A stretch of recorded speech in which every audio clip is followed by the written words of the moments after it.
हर रोज एक नई कहानी देखने के लिए चैनल को सब्सक्राइब करें और बेल आइकन को दबाना ना भूलें। प्रतापगंज कहकर एक गांव में दो भाई बहन रहा करते थे, राजमंगल और भूमि। दोनों ही अनाथ थे। दोनों के माता पिता उन्हें इस दुनिया से छोड़कर जा चुके थे।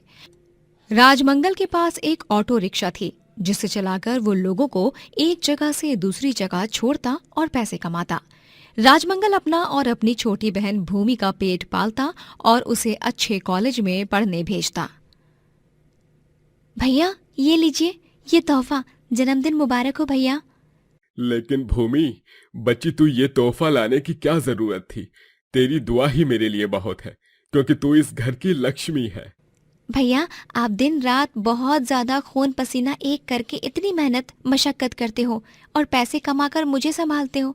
मुझे किसी भी चीज की कमी महसूस नहीं होने देते। तो क्या मैं आपको एक छोटा सा तोहफा भी नहीं दे सकती क्या? भूमि, मेरी छुटकी, कितनी बड़ी और होशियार हो गई है तू। काश इस पल में हमारे साथ माँ पापा भी होते, लेकिन कोई बात नहीं। मैं जानता हूँ कि वो अब भी हमारे साथ ही है, इस हवा में। राजमंगल अपनी बहन भूमि से खूब प्यार करता और उसे किसी भी चीज की कमी ना खले, इसीलिए वो ओवरटाइम रिक्शा चलाकर पैसे जोड़ता। भूमि बहुत ही बढ़िया खाना बनाया करती। वाह भूमि, तू तो मास्टर शेफ है। इतना स्वादिष्ट खाना कोई कैसे बना सकता है भैया? बहुत खूब, बहुत खूब। ये ले, ये पैसे रख, शगुन है तेरा ये। धन्यवाद भैया। अगर मैं मास्टर शेफ हूँ तो आप दुनिया के सबसे अच्छे भाई हो। मैं तो भगवान जी से यही प्रार्थना करती हूँ कि सभी को आप जैसा भाई मिले। एक रोज राजमंगल की तबीयत बहुत खराब हो जाती है, लेकिन उसके बावजूद भी वो रिक्शा चलाने जाता है। भूमि घर पर बैठकर सुंदर सी राखी बना रही होती है। एक हफ्ते बाद रक्षाबंधन का त्योहार है। भैया इस राखी को देखकर बहुत खुश हो जाएंगे। मैं तो उनके लिए एक बढ़िया सा कुर्ता भी सिलने वाली हूँ, वो भी अपने हाथों से। इस बार राखी के दिन हम दोनों बहुत खुशियाँ मनाएंगे। लेकिन किस्मत को तो कुछ और ही मंजूर होता है। राजमंगल का सर चकराने लगता है और उसे समझ नहीं आता कि ऑटो रिक्शा कैसे चलाएं। उसके हाथ ढीले पड़ जाते हैं और वो बैलेंस खोकर ऑटो रिक्शा को एक पेड़ की तरफ ले जाता है, जहां ऑटो रिक्शा उस पेड़ से टक्कर खाती है, जिससे राजमंगल के सर पर चोट लगती है और उससे बहुत खून बहता है। आसपास के लोग खून से लथपथ राजमंगल को देख हैरान और भौचक्का हो जाते हैं और उसे तुरंत पास के अस्पताल ले जाते हैं। भूमि को भी उसकी पड़ोसन आकर ये खबर देती है, जिसे सुनने के बाद भूमि थर थर कांपती है और वो अस्पताल चली जाती है। डॉक्टर साहब, मेरे भैया, वो कैसे हैं आप? बताइए ना डॉक्टर साहब। भूमि जी, आपके भैया वो कोमा में जा चुके हैं। क्या? कोमा? जी हाँ, हम अपनी तरफ से पूरी कोशिश कर रहे हैं, बाकी ऊपर वाले की मर्जी। ये खबर सुनकर भूमि को धक्का बैठ जाता है। भूमि मंदिर को जाती है और मंदिर जाकर वृक्ष के चारों ओर जमीन पर लोट लोट कर गोल गोल घूमकर परिक्रमा करती है और घंटों तक अपने भैया की जान की सलामती की प्रार्थना करती है। हे माता रानी, मेरे भैया की जान बचा लीजिए। वो तो इतने अच्छे हैं। उन्होंने हमेशा अपनी खुशियों को छोड़कर मेरी खुशियों के बारे में सोचा है। उन्हें कुछ मत होने दीजिएगा। माता रानी, एक हफ्ते बाद रक्षाबंधन है। मुझे अपने भैया की कलाई पर राखी बांधनी है। लेकिन भूमि की प्रार्थनाओं के बाद भी राजमंगल नहीं बच पाता और उसकी मृत्यु हो जाती है। भूमि पूरी तरह टूट जाती है। भैया, भैया, आप मुझे छोड़कर कैसे जा सकते हो भैया? अब मैं आपके बिना क्या करूंगी? एक आप ही थे मेरा सब कुछ। अब तो आपके बाद मेरा इस दुनिया में कोई और है भी नहीं। मैं अब किसे राखी बांधूंगी भैया? और मुझे तोहफा कौन देगा भैया? आप क्यों चले गए? भूमि अब इस दुनिया में अकेली हो जाती है। उसके पास कुछ पैसे नहीं होते हैं और तो और खाने के लिए भी घर में अनाज का एक दाना तक नहीं होता। घर में तो सब खत्म हो चुका है। अब मैं क्या करूं? नहीं नहीं भूमि, तू इतनी आसानी से हार नहीं मानेगी। भैया दिन रात मेहनत करके मेरे लिए पैसे इकट्ठा करते थे ताकि मेरा भविष्य उज्जवल हो सके। मैं उनका सपना पूरा करके ही रहूंगी। मैंने तय कर लिया है कि मैं अब कॉलेज की पढ़ाई के साथ साथ पार्ट टाइम जॉब भी करूंगी। भूमि खाना अच्छा बना लेती थी, इसीलिए वो सबसे पहले गांव के सभी ढाबे और छोटे मोटे होटलों में जाकर पार्ट टाइम नौकरी ढूंढती है, लेकिन उसे कहीं भी नौकरी नहीं मिलती।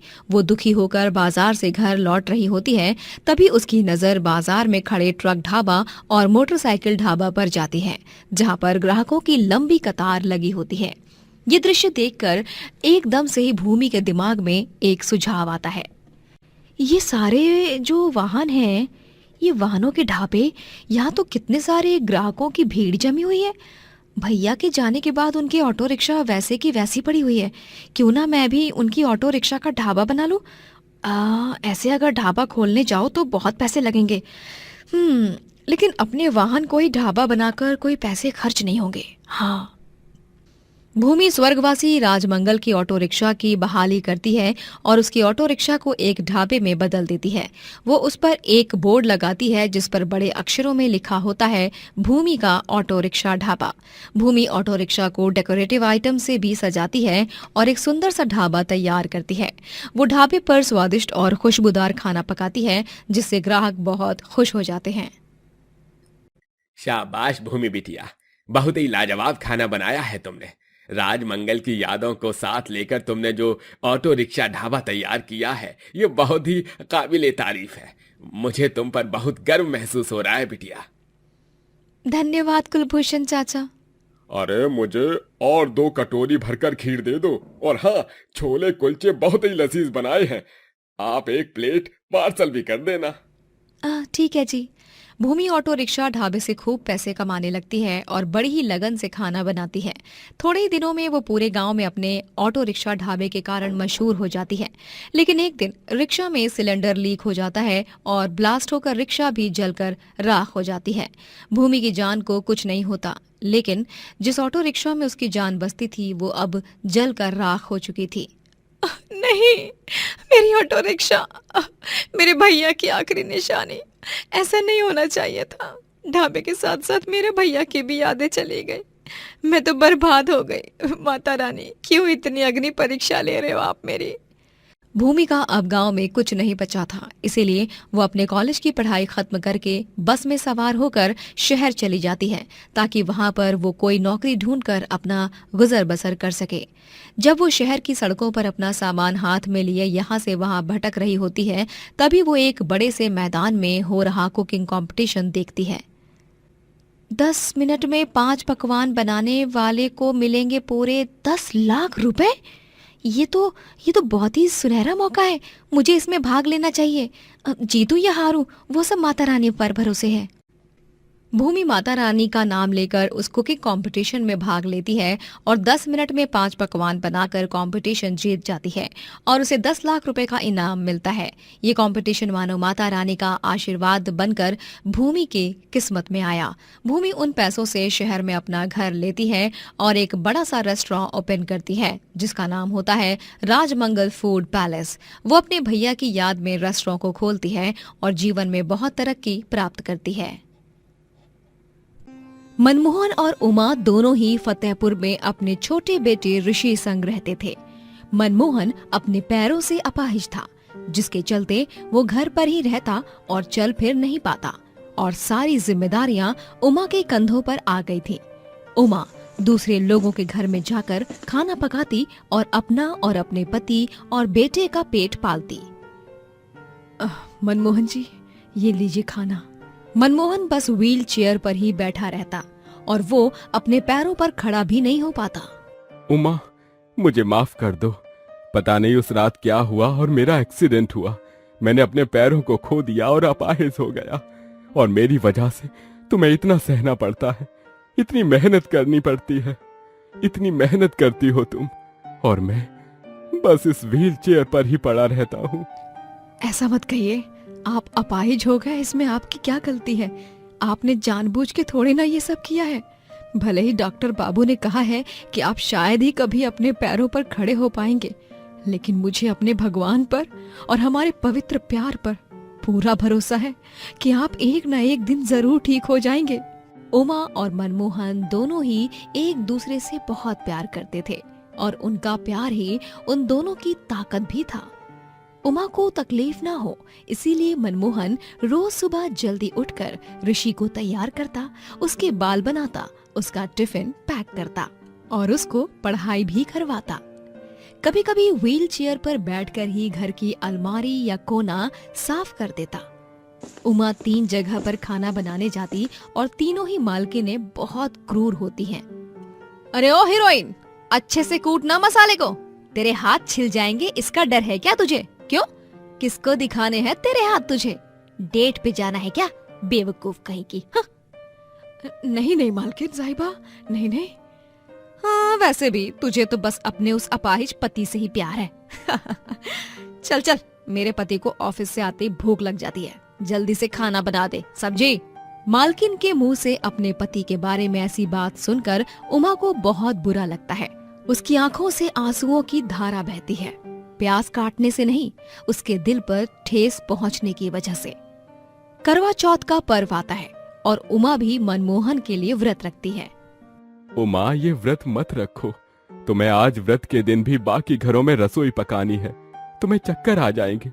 और रही बात मेरी लंबी उम्र की, तो तुम रोज सुबह शाम मंदिर में दीप जलाकर मेरी लंबी उम्र की कामना करती हो भगवान से, तो ये व्रत तो। नहीं मनमोहन जी, मैं आपकी अर्धांगिनी हूँ और मैं हमेशा की तरह इस साल भी आपके लिए करवा चौथ का व्रत रखूंगी। देखिए, करवा माता इस सुहागन की मांग को जरूर स्वीकार करेंगे और मेरे सुहाग को ठीक कर देंगी। माँ, आप फिर भी अपना ख्याल रखना, रात में हम तीनों भी छत पर जाएंगे, जल्दी आना। हाँ बेटा। उमा करवा चौथ के दिन भी तीनों मालकिनों के घर में जाकर रसोई में खाना पकाती है। पहली जगह के काम पर तो वो बिल्कुल सही से काम कर लेती है, दूसरी जगह भी वो सही होती है, लेकिन तीसरी जगह काम करते करते उसकी हालत खराब होने लगती है। ओ मैडम, कछुए की तरह काम मत कर, मशीन की तरह हाथ चला।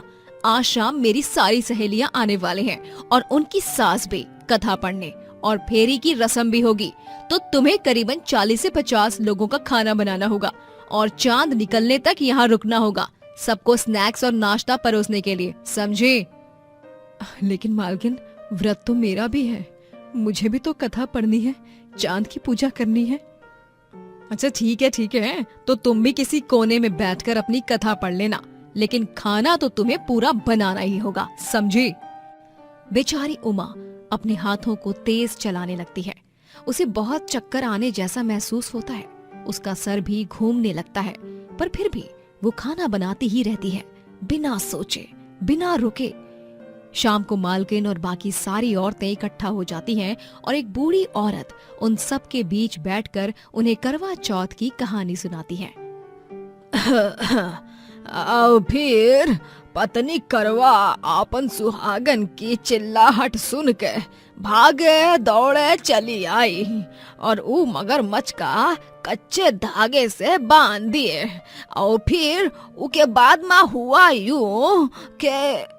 उमा रसोई में खाना बना रही थी, लेकिन उसके कान बाहर बूढ़ी माई की कहानी पर थे और वो बस जय माँ करवा कहकर मन ही मन मुस्कुरा रही थी। फिर थोड़ी देर का समय लेकर वो रसोई में ही करवा माँ की तस्वीर लगाकर दीप जलाती है और उनकी पूजा आराधना करते हुए कथा पढ़ने लग जाती है और पूरे भक्ति और भाव से वो आंखों में आंसू लिए करवा माँ से अपने पति की लंबी उम्र की प्रार्थना करती है। हे करवा माता, मेरे पति के पैरों को ठीक कर दो, मैं अपने पति को इस हाल में नहीं देख सकती, उन्हें बहुत दर्द होता है, लेकिन वो बताते नहीं है, मौन रहते हैं, क्योंकि मैं काम करती हूँ। इसीलिए मैं आज इस पवित्र रात में प्यार की पूजा करने वाले त्योहार पर आपसे अपने पति की लंबी उम्र की प्रार्थना करती हूँ। उमा अपनी पूजा पूरी कर लेती है और सभी को शरबत और नाश्ता परोसने लगती है। वहीं सारी औरतें और मालकिन चांद का इंतजार करती हैं और एक साथ गोल बनाकर बैठती हैं और पूजा की सजाई हुई थाली आपस में घुमाते हुए फेरी की रस्म करती हैं और गाती हैं। हाथों में पूजा की थाली, आई रात सुहागों वाली।